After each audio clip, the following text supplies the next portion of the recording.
Welcome students. आज लेकर आया हूँ फिर से आपके लिए एक नया टॉपिक जो महत्वपूर्ण है। मैं हर टॉपिक को एक महत्वपूर्ण टॉपिक किस लिए कहता हूँ कि मैंने पहले ही बोला है, फिजिक्स में कड़ियों में जुड़े रहते हैं सभी टॉपिक। किसी एक टॉपिक को हम इग्नोर करके अगले टॉपिक पर काम नहीं कर सकते। ठीक है, जैसे हमने अभी तक क्या क्या पढ़े, बिंदु आवेश पढ़े, फिर आवेश पढ़े, कूलाम का नियम पढ़े, परावृतांक पढ़े, विद्युत क्षेत्र पढ़े, विद्युत क्षेत्र की तीव्रता पढ़े, सब रिलेटेड है। अब इन्हीं पर आधारित है बिंदु आवेश के कारण किसी बिंदु पर विद्युत क्षेत्र की तीव्रता। मतलब कोई बिंदु आवेश है, एक आवेश है, इस्टेब्लिश है, वहाँ से कोई स्थिर दूरी पर, ठीक है, एक निश्चित दूरी पर हम क्या निकालेंगे, उस बिंदु आवेश के कारण विद्युत क्षेत्र की तीव्रता निकालेंगे। तो हमारा आज का टॉपिक क्या बन रहा है, बिंदु आवेश के कारण, बिंदु आवेश के कारण, ठीक, किसी बिंदु पर विद्युत क्षेत्र की तीव्रता। बिंदु आवेश के कारण किसी बिंदु पर विद्युत क्षेत्र की तीव्रता, इलेक्ट्रिक इफिशियंसी, ठीक, electric efficiency due to a point charge. ठीक, इसके लिए हम क्या करेंगे, एक बिंदु आवेश लेंगे। चलिए मैंने एक बिंदु आवेश लिया, प्लस क्यू आवेश, इस स्टेब्लिश पोजीशन का मैंने नाम कर दिया O। सपोज यहाँ पर एक बिंदु है जहां पर हमको क्या करनी है, इस आवेश के कारण विद्युत क्षेत्र तीव्रता की गणना या काउंट करनी है। ठीक, सपोज यह डिस्टेंस r r डिस्टेंस पर है, कितनी है r, और इसके पॉइंट के नाम करके P। मतलब क्या हुआ, एक बिंदु आवेश प्लस क्यू ओ बिंदु पर है, जिससे r दूरी पर को क्या करना है, बिंदु P पर स्थित किसी बिंदु पर विद्युत क्षेत्र की तीव्रता की गणना करनी है। डायग्राम हमने जिस सिस्टम को सोचकर बनाया है उस सिस्टम का डिस्क्रिप्शन में डायग्राम के नीचे लिख दें। तो हम क्या लिखें,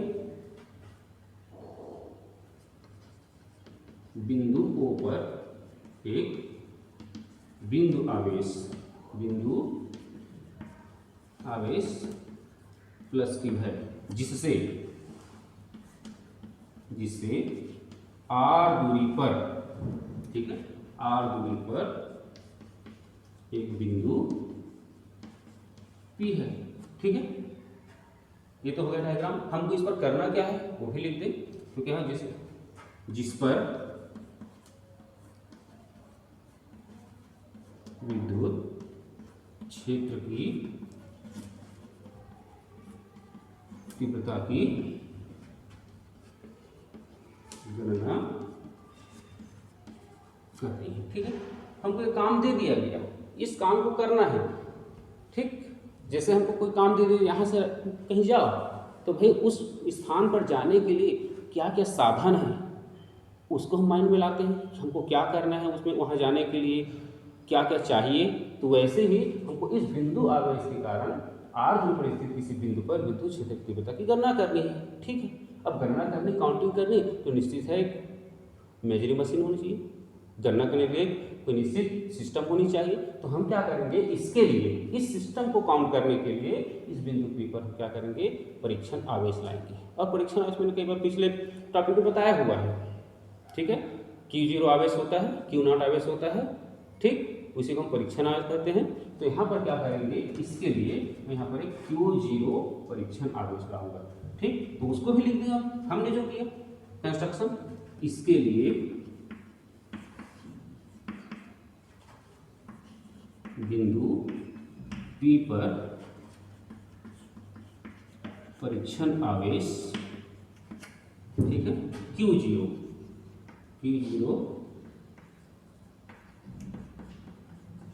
लाए। ठीक, अब लाए तो निश्चित है जब ऐसा लाए तो यहाँ पर दो आवेश हो गए और डिस्टेंस हो गया, तो यहाँ पर एक बल लगेगा। ठीक है, तब इसके कारण इस पर लगने वाला बल हम जानते हैं, मैंने पहले ही लेक्चर में कहा था, पहले टॉपिक में, पिछले टॉपिक में ही कहा था, क्या चीज़, कि कूलाम का नियम इस चैप्टर का या इस सिस्टम का क्या है, पूरा आधार है, बेस है, और हर जगह में बता रहा हूँ आप लोगों को कूलाम का नियम अप्लाइड हो रहा है। तो यहाँ पर जैसे कि जो आवेश लाते हैं, इन दोनों के मध्य एक बल लगता है और उस बल की हम गणना कर लें। ठीक, तो उस बल की गणना लाए तो दोनों आवेशों के मध्य लगने वाला बल एक किसके नियम से? कूलाम के नियम से। ठीक, कूलाम का नियम क्या कहता है? F इक्वल टू 1/4πε0 के। ठीक, के Q इंटू Q0/R²। ठीक, जहां पर एप्सिलॉन 0 क्या चीज है? माध्यम की निरपेक्ष विद्युतशीलता, वायु निर्वात की विद्युतशीलता, और कैपिटल के क्या चीज है? माध्यम का परावैद्युतांक। तो यहाँ पर शुरुआत में लिख सकते हैं उसको माध्यम के परावैद्युतांक को, यदि छूट गया है यहाँ पर तो यहाँ भी लिख सकते हैं। यहाँ पर के क्या चीज है? माध्यम का परावैद्युतांक। ठीक, मतलब हमने क्या किया? के परावैद्युतांक के माध्यम में रखा हुआ है इस दोनों बिंदु आवेश को। इसको ले चलिए फंक्शन नंबर 1, ये हो गया हमारा फंक्शन नंबर 1। ठीक, सेकंड हमने कूलाम के नियम की बात पढ़ा था, किसी बिंदु पर विद्युत क्षेत्र की तीव्रता। मान लो यहाँ पर इस बिंदु पर विद्युत क्षेत्र की तीव्रता इस बिंदु आवेश के कारण है। ठीक, कैपिटल ई है। यदि बिंदु P पर विद्युत क्षेत्र की तीव्रता क्या मान लें? कैपिटल ई है। तो हमने पिछले टॉपिक में लिया था विद्युत क्षेत्र की तीव्रता का फार्मूला। ठीक है, विद्युत क्षेत्र की तीव्रता क्या होता है? उस बिंदु पर,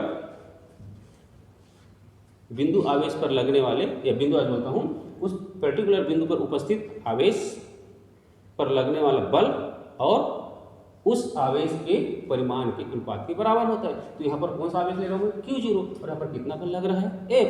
ठीक है, तो उस फार्मूला पर लेते चले, यदि विद्युत क्षेत्र का बिंदु P पर E है तो E इक्वल टू क्या होता है हमारे पास?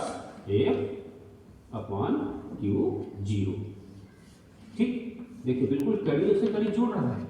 ये भी हमारा पढ़ा हुआ है, ये भी हमारा पढ़ा हुआ है, और इन्हीं को जोड़कर वे आ रहा है। अब उसके बाद इससे जोड़कर हम क्या करेंगे? आगे का टॉपिक को या आगे के सिस्टम को काउंट कर पाएंगे। ठीक है, दोनों समीकरणों में देखें, ये F है, यहाँ से F का मान रख दें। समीकरण 1 से समीकरण 2 क्या करें? F का मान पुट अप कर दें। ठीक, समीकरण 1 व 2 से, समीकरण 1 और 2 क्या है हमारे पास? समीकरण 1 जो हमारा मूल फंक्शन था बल वाला, अब उससे हम क्या करें समीकरण 2 में, क्योंकि एफिशिएंसी की गणना करनी है, तीव्रता की गणना करनी है, तो क्या हो जाएगा? E इक्वल टू F का मान क्या आता है? 1/4πε0 Q इंटू Q0/R² अपॉन कितना? Q0। ठीक है, E इक्वल टू क्या रहा है हमारे से? 1/4πε0, Q0 कैंसिल हो रहा है। ठीक, Q/R²। और यही क्या है? किसी बिंदु आवेश Q के कारण निश्चित दूरी R पर स्थित किसी बिंदु पर विद्युत क्षेत्र की तीव्रता की माप है। ठीक, यहां पर हम लोग काउंट करके देखेंगे। ठीक है, इसको देखेंगे। चलिए फाइनल अपना हो गया। क्वेश्चन नंबर 3, इसी को यदि वेक्टर फॉर्मेट में लिखूं मैं तो वेक्टर फॉर्मेट, अच्छा यहाँ पर के भी था, शुरू किया था। ठीक, यहाँ पर के क्या चीज था? माध्यम का परिमाण। ठीक, इसी को यदि वेक्टर फॉर्मेट में लिखें तो क्या होगा? सदिश रूप में। सदिश रूप में क्या होगा? विद्युत क्षेत्र की तीव्रता वेक्टर E, मैंने पहले और बताया था आपको, विद्युत क्षेत्र की तीव्रता किसकी माप है? बल की माप है। ठीक है, और बल सदिश राशि है और विद्युत क्षेत्र की तीव्रता भी क्या है? सदिश राशि है, वेक्टर। ठीक है, तो क्या हो जाएगा? 1/4πε0 capital K Q/R²। Are square, और यहाँ पर क्या कर देंगे, उसी बल की दिशा में हम एकांक सदिश का गुना कर देंगे। एक कौन सा फॉर्मेट में हो गया, सदिश रूप में हो गया इसी का। चलिए ठीक, इसी को और लेकर चले, यदि हमने भी क्या किया था, उस आवेश को या उस बिंदु आवेश को कहाँ रखेंगे, के परिवर्तनांक के माध्यम में रखे थे। ठीक है, उस आवेश को या उस फील्ड को, पूरा सिस्टम को हम कहाँ रखे थे, के परिवर्तनांक के माध्यम में रखे थे। मान लो अब सपोज दैट उस माध्यम को हम क्या मान लें, या उस माध्यम को बदल कर कहाँ रखें, वायु या निर्वात, और वायु निर्वात का परिवर्तनांक कितना होता है 1, एक्चुअल में तो 1.0004 टाइम 0.536 होता है, लेकिन हम 1 ही लेते हैं यहाँ पर, तो क्या होगा, यदि माध्यम क्या ले, वायु या निर्वात को, ठीक है, तो उस समय, ठीक है, तो उस समय के इक्वल टू हो जाएगा 1। तो अब हमारा फार्मूला क्या बन जाएगा क्वेश्चन नंबर 3 से, तो उस समय फार्मूला बनेगा E equal to 1/4πε0 Q/r square. ठीक, क्लियर। इसी का फिर वेक्टर फॉर्मेट लेके लिख दें, यदि चलिए ठीक, इसी का वेक्टर फॉर्मेट लिख क्या हो जाएगा, फिर वही एकांक सदिश के गुना 4πε0 Q/r स्क्वायर और यूनिट वेक्टर r, ये हो गया हमारा क्या। ठीक, यदि आपको पूछा जाता है कि किसी बिंदु आवेश के कारण किसी r दूर स्थित किसी बिंदु पर विद्युत क्षेत्र की तीव्रता की गणना कीजिए, तब आपको यहाँ तक लेकर चलना है, सदिश फॉर्मूला बता देना है, और सपोज दैट लेकर ये भी बता देना है कि यदि हम माध्यम व या निर्वात लेते हैं तो वहाँ पर के का मान कितना हो जाता है, 1 होता है। ठीक, अब इस आधार पर विद्युत आवेश क्या, किसी बिंदु आवेश के कारण किसी पर्टिकुलर स्थिर बिंदु पर विद्युत क्षेत्र की तीव्रता की गणना होती है। अगला हम इसमें लेकर चले, इसको आप ऑब्जर्व करके देखें, इसमें क्या क्या है। ठीक, तो सबसे पहले देखें हम विद्युत क्षेत्र की तीव्रता जो है, इस समीकरण 1 मैंने कहा था, पहले लेक्चर में कहा था क्या कीजिए कि हमको हर टॉपिक को जब सॉल्यूशन हो जाता है तो थोड़ा एनालिसिस करके देखेंगे, उससे और पॉइंट निकालने का प्रयास करेंगे, वास्तव में वो क्या कह रहा है, क्या कहता है, हमको क्या समझाने का प्रयास कर रहा है, हमको क्या बता रहा है, जो हमारे आगे के लिए काम आएगा। तो यहाँ पर इसको ऑब्जर्वेशन करके देखें तो इफिशियंसी या विद्युत क्षेत्र की तीव्रता जो है परीक्षण आवेश पर नहीं, ठीक है, परीक्षण आवेश यहाँ पर अवेलेबल नहीं है, तो जो नहीं है उस पर हम थोड़ी निर्भर करेंगे, हम उस पर डिपेंड थोड़ी करेंगे। तो वैसे ही देखें यहाँ पर क्यू कौन सा आवेश है, जिस बिंदु आवेश के कारण तीव्रता निकाल रहे हैं वह आवेश है, मतलब बिंदु परीक्षण आवेश पर निर्भर नहीं करता, विद्युत क्षेत्र की जो तीव्रता है जिस बिंदु आवेश के कारण निकाल रहे हैं उसके परिमाण पर निर्भर करता है। ठीक है, इसको हम पॉइंट ले भी सकते हैं, लिख भी सकते हैं। ठीक है, मतलब विद्युत क्षेत्र की जो तीव्रता है, किसी बिंदु आवेश के कारण विद्युत क्षेत्र की जो तीव्रता है उस बिंदु आवेश के परिमाण के बराबर पर निर्भर करता है। दूसरा देखिए, दूरी का व्युत्क्रमानुपाती है। ठीक है, दूरी के वर्ग के व्युत्क्रमानुपाती है, मतलब मान लो यहाँ पर मैं बिंदु आवेश लेता हूँ, प्लस क्यू को लेता हूँ, ठीक, प्लस क्यू को यहाँ पर लिया मैंने, और दूरी के व्युत्क्रमानुपाती है। ठीक, तो और एक निश्चित दूरी पर मान लो कोई बिंदु आवेश रखे हैं और उससे एक निश्चित दूरी मान लो यहाँ पर है r दूरी है, ये भी r दूरी है, ये भी r है, ये भी r है, ये भी r है, तो सभी जगहों पर क्या होगा, विद्युत क्षेत्र की तीव्रता एक समान होगी। ठीक है, सभी जगह पर क्या होगी, विद्युत क्षेत्र की तीव्रता एक, भाई सभी दूरियां समान है तो दूरी के व्युत्क्रमानुपाती है, दूरी पर निर्भर करता है, ठीक है, स्थिर है वो, तो सभी दूरियों पर क्या होगा, एक निश्चित दूरी पर सभी बिंदुओं पर क्या होगा, विद्युत क्षेत्र की तीव्रता एक समान होगी। और इसका मतलब हम क्या समझ रहे हैं, मान लो बिंदु आवेश किसी गोले पर स्थित हो, देखिए, ठीक है, मान लो बिंदु आवेश किसी गोले के केंद्र पर स्थित हो, ठीक है, तब उस गोले के पृष्ठ पर विद्युत क्षेत्र की तीव्रता क्या होगी, एक समान होगी। ठीक है, बिल्कुल लाइन से बता दिए, पहले मैंने गोला नहीं लिया, प्लस क्यू आवेश लिया, उससे r दूरी पर यहाँ पर तीव्रता एक समान होगी, यहाँ पर भी तीव्रता एक समान होगी, यहाँ पर भी तीव्रता एक समान होगी। ठीक है, कुल मिलाकर मान लो r त्रिज्या का एक गोला है और आवेश कहाँ है, उस गोले के केंद्र पर स्थित है, तब उस r त्रिज्या के गोले के संपूर्ण पृष्ठ पर विद्युत क्षेत्र की तीव्रता क्या होगी, एक समान होगी। ठीक, और इसमें लेकर चल सकते हैं प्लस क्यू आवेश, ठीक है, प्लस क्यू आवेश है। तो इस समय तीसरा इसमें सिस्टम बता रहा हूँ। पहला मैंने क्या बताया इसमें, देखिए पहला क्या था, विद्युत क्षेत्र की तीव्रता जो है इसको एनालिसिस कर रहे हैं। तब देखिए विद्युत क्षेत्र की जो तीव्रता है किसी आवेश के कारण वह उस आवेश के परिमाण पर निर्भर करता है। दूसरा हमने देखा क्या, किसी बिंदु आवेश से निश्चित दूरी पर स्थित प्रत्येक बिंदु पर विद्युत क्षेत्र की तीव्रता क्या होती है, एक समान होती है। इस आधार पर हम क्या कह सकते हैं, यदि कोई आवेश कहाँ हो, किसी गोले के केंद्र पर स्थित हो, तो उस गोले के पृष्ठ पर विद्युत क्षेत्र की तीव्रता क्या होती है, एक समान होती है। ठीक, तीसरा इस पर एनालिसिस और कर सकते हैं, प्लस क्यू आवेश है और प्लस क्यू आवेश से बल रेखाएं अभी आगे हमारे टॉपिक में आएगा भी, ठीक है। तो प्लस क्यू आवेश से बल रेखाएं बाहर निकलती है,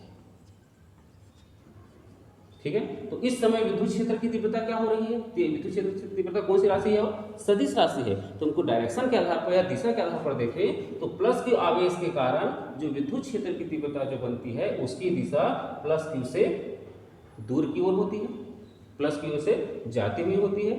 और यदि यहीं पर एक आवेश कैसा हो, माइनस हो, माइनस चार्ज लेते हैं, भाई माइनस चार्ज के कारण तो इलेक्ट्रिक फील्ड की एफिशिएंसी बनेगा।